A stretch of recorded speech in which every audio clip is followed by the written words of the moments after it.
उत्तर प्रदेश 2027 विधानसभा की सियासी सरगर्मी अभी से ही बढ़ चुकी है।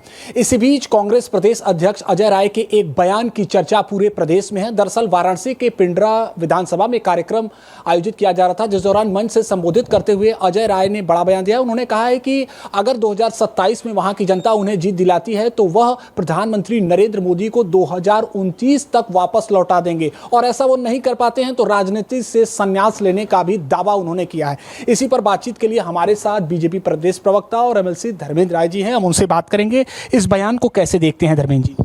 देखिए, जब 2024 का चुनाव था तो बहुत चर्चा थी कि प्रियंका गांधी जी चुनाव लड़ने आएंगी। प्रियंका जी तो आई नहीं। तो अजय राय जी का तो इस जन्म में मुझे नहीं लगता कि मोदी जी से वो कभी चुनाव उनको हरा पाएंगे। ये बहुत एक मानसिक रूप से क्या कहें कि इस तरह से नहीं बोलना चाहिए। राजनीति में अहंकार ठीक नहीं है, और लगातार 3 बार चुनाव हार चुके हैं। हारा हुआ व्यक्ति इस तरह का दम भरे। और मेरा तो पहले भी इस बात का मेरा मत रहा है कि भारतीय जनता पार्टी का एक सामान्य कार्यकर्ता भी अगर अजय राय उससे लड़ लें पहले, तो वह भी हराने के लिए बहुत सक्षम है। तो बनारस का, काशी का एक भारतीय जनता पार्टी का सामान्य कार्यकर्ता भी अजय राय को चुनाव हराने में सक्षम है।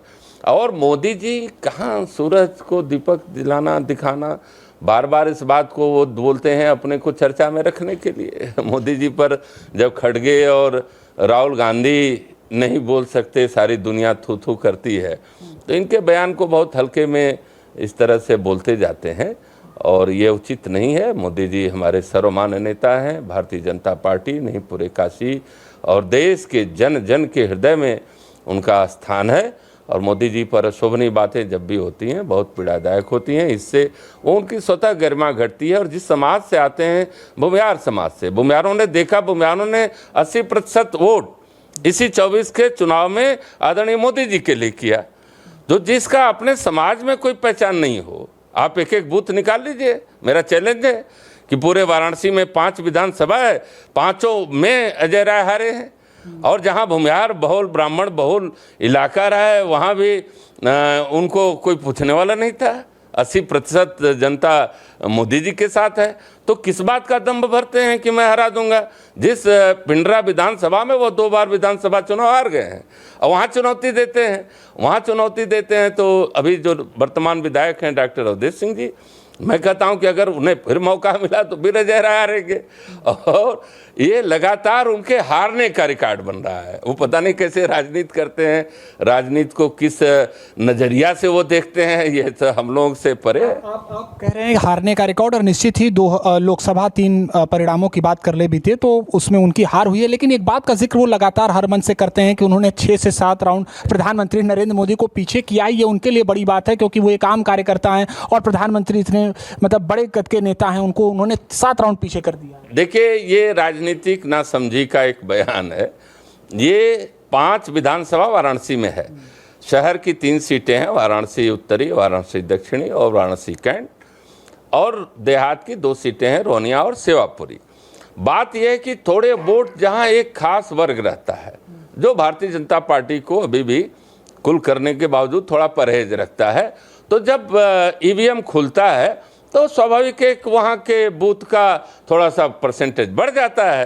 तो उसको राउंड में हराना, ये कोई लोकतंत्र में अगर ये बयान देते तो लोग हंसते हैं, उपहास करते हैं कि क्या बयान दे रहे हैं। अरे आपको एक राजनीतिक, आप एक कुछ भी हो, कांग्रेस के आप जिम्मेदार अध्यक्ष हैं, आपको सोच समझ के बहुत जिम्मेदारी और उससे बयान देना चाहिए। लगातार अपने बयानों से स्वतः उपहास के पात्र बनते जा रहे हैं। एक अंतिम सवाल, पिंडरा विधानसभा की बात कर लें तो क्या वहां का नतीजा होने जा रहा है? वहां के पूर्वांचल के समीकरण को आप भी समझते हैं और वो भी वहां से विधायक रहे हैं। इस बार उन्होंने तो दावा कर दिया है, लेकिन आपको क्या लगता है अगर वो चुनावी मैदान में होते हैं तो नतीजे क्या होंगे? देखिए, सारे लोग मिल के जब रावण गए धनुष तोड़ने तो उनसे नहीं उठ रहा था, तो सब राजाओं ने मिल के धनुष उठाना शुरू किया। तो धनुष जब उठाए तब भी नहीं धनुष उठ पाया। भगवान शिव का धनुष था। तो जब कुछ नहीं हुआ तो आदरणीय मोदी जी के खिलाफ सारे दल एक हो गए।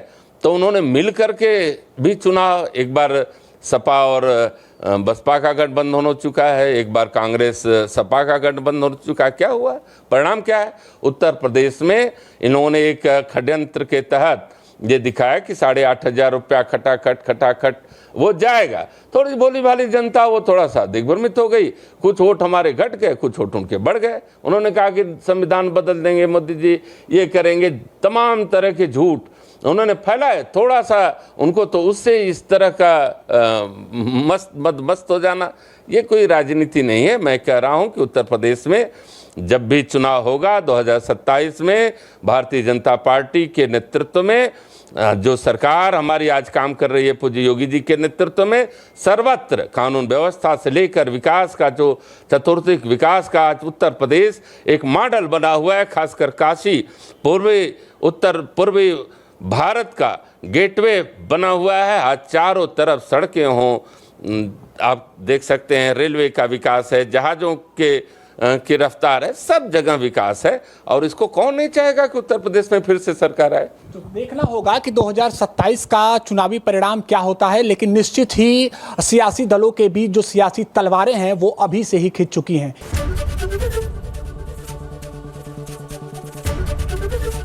एबीपी गंगा, खबर आपकी, जुबान आपकी।